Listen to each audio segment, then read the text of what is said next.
وزیر خارجہ شاہ محمود قریشی اس وقت میڈیا بریفنگ دے رہے ہیں، آئیے آپ کو براہ راست ہی چلتے ہیں۔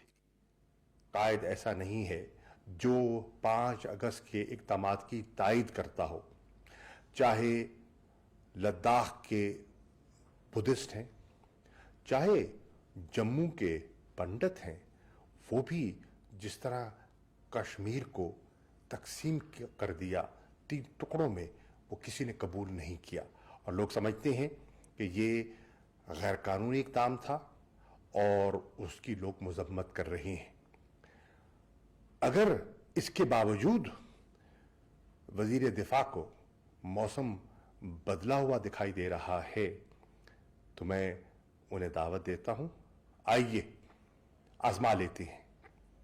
اگر آپ پہ ہمت ہے تو آئیے، ہم آپ کو دعوت دیتے ہیں، آزاد کشمیر میں آئیے اور کشمیریوں سے مخاطب ہو جائیں اور دیکھ لیں کہ 5 اگست کے اقدامات کو کوئی کشمیری، کسی مکتب فکر کا کشمیری، چاہے کسی سیاسی جماعت سے اس کا تعلق ہو، وہ آپ کی ہاں میں ہاں ملاتا ہے یا نہیں۔ اور اگر آپ میں حوصلہ ہے تو پھر عمران خان صاحب کو یا مجھے آپ اجازت دیں کہ ہم آئیں اور ہمیں پھر سری نگر میں ایک کھلی کچہری کا موقع عنایت کریں اور ہم بھی کشمیر کی عوام اور کشمیر کی قیادت سے مخاطب ہوتے ہیں اور ان سے پوچھتے ہیں کہ جو اقدامات دلی سرکار نے اٹھائے ہیں کیا کشمیریوں کو قبول ہے یا وہ ان کو مسترد کرتے ہیں۔ تو دودھ کا دودھ پانی کا پانی ہو جائے گا اور صحیح موسم کا حال آپ کو دلی تک اس کی خبر ہو جائے گی۔ سر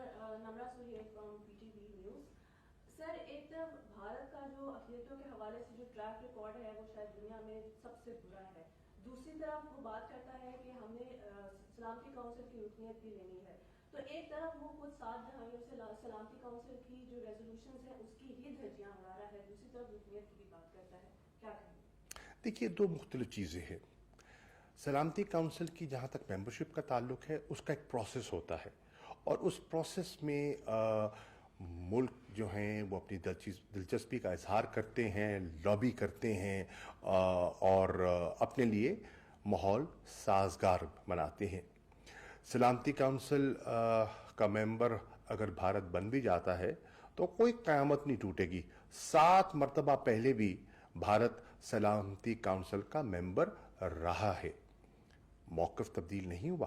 آج بھی اقوام متحدہ کا کشمیر پر وہی موقف ہے جو تاریخی موقف تھا اور ہمارے موقف کی وہ تائید ابھی اقوام متحدہ کے سیکریٹری جنرل ہمارے موقف کی تائید کر کے گئے ہیں۔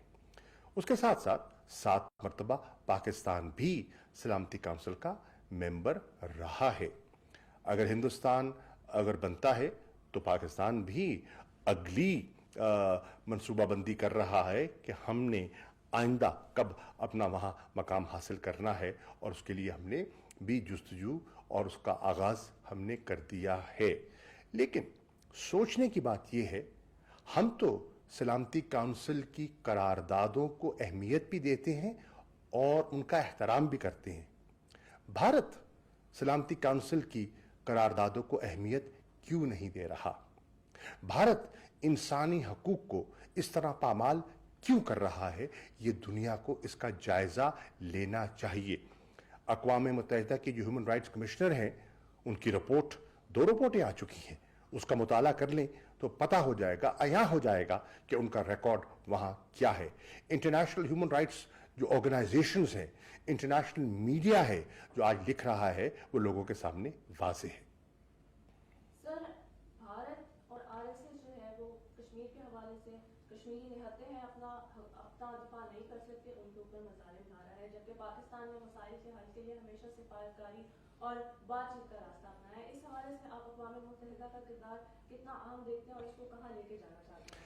ہم نے تو اقوام متحدہ سے مسلسل رابطہ بھی کیا ہے، انہیں آگاہ بھی کرتے رہے ہیں۔ میرے بہت سے خطوط اب اقوام متحدہ کے ریکارڈ کا حصہ ہیں جو میں نے سیکریٹری جنرل کو لکھے ہیں۔ میرے بہت سے خطوط جو میں نے سلامتی کونسل کے صدر کو لکھے ہیں وہ اقوام متحدہ کے ریکارڈ کا حصہ بن چکے ہیں، جس میں پاکستان کا اور کشمیریوں کا جو ان پر ایک ظلم ڈھایا جا رہا ہے اس کی پوری داستان اس میں رقم ہے۔ سوال یہ اٹھتا ہے کہ آج ہندوستان کا جو رویہ ہے، توقع کی جا رہی تھی کہ کووڈ-19 کے بعد ان کے رویے میں کوئی لچک آئے گی اور وہ انسانی تقاضوں کے مطابق وہاں جو ریسٹرکشنز ہیں، جو وہاں قدغنیں لگی ہیں، اس میں کوئی نرمی کریں گے۔ ایسا نہیں ہوا۔ ان کا وہی سلسلہ، وہی سرچ اور کارڈن اور سرچ آپریشنز جاری ہیں، وہی کالے قوانین کا سہارا لے کر وہ ان کا ظلم جو ہے وہ برقرار ہے۔ انسانی حقوق کو جس طرح پامال کیا جا رہا ہے، دنیا اس کو دیکھ رہی ہے۔ میں نے کوشش کی ہے اقوام متحدہ کے ساتھ ساتھ جو ہمارا OIC کا فورم ہے انہیں بھی مخاطب کروں، انہیں بھی میں نے خطوط لکھے ہیں، ان کو مراسلے بھیجے ہیں، اور میں توقع کرتا ہوں کہ جس طرح مسلمانوں کے ساتھ امتیازی سلوک برتا جا رہا ہے، دلی کے جو واقعات ہیں ہمیں بھولے نہیں ہیں۔ سری نگر کی داستان کو تو آپ نے کمیونیکیشن بلیک آؤٹ کے ذریعے دبا لیا، لیکن دلی کے واقعات کو آپ نہیں چھپا سکے۔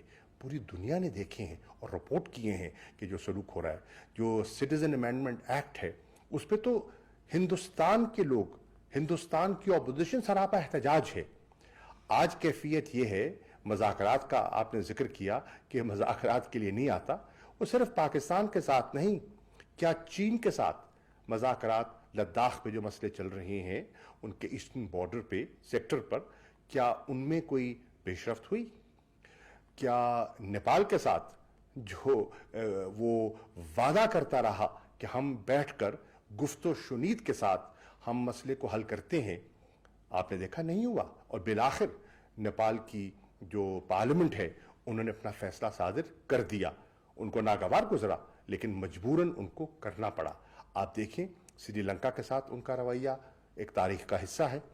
آپ دیکھیں بنگلہ دیش جن کے ساتھ ان کے بڑے اچھے مراسم، آج کہتے ہیں بنگالیوں کو وہ دیمک سے تشبیہ دیتے ہیں۔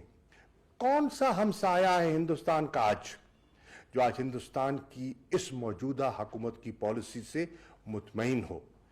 ایک دکھائی نہیں دے رہا۔ سارک کا فورم تھا، اس کو آپ نے بے وقت کر کے رکھ دیا، ڈس فنکشنل کر کے رکھ دیا۔ یہ سارے اقدامات ہیں جس کی وجہ سے آج پورا بھارت کے گرد جو نیبرہڈ ہے، جو اس کے ہمسائے ہیں، انہیں ان کے اقدامات، ہندوتوا سوچ اور ان کی پالیسیز پر تشویش بھی ہے، اور کہتے ہیں کہ وہ امن اور استحکام کے لیے، اس خطے کے امن اور استحکام کے لیے خطرہ بن چکے ہیں۔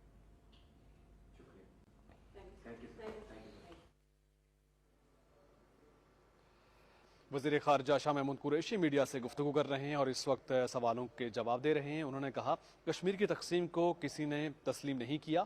5 اگست 2019 کے اقدام کو کسی بھی مکتبہ فکر سے تعلق رکھنے والا کشمیری تسلیم نہیں کرتا، اور مزید انہوں نے بات کرتے ہوئے کہا کہ بھارتی وزیر دفاع آزاد کشمیر کے عوام سے اپنے غیر انسانی رویے پر رائے لے سکتے ہیں۔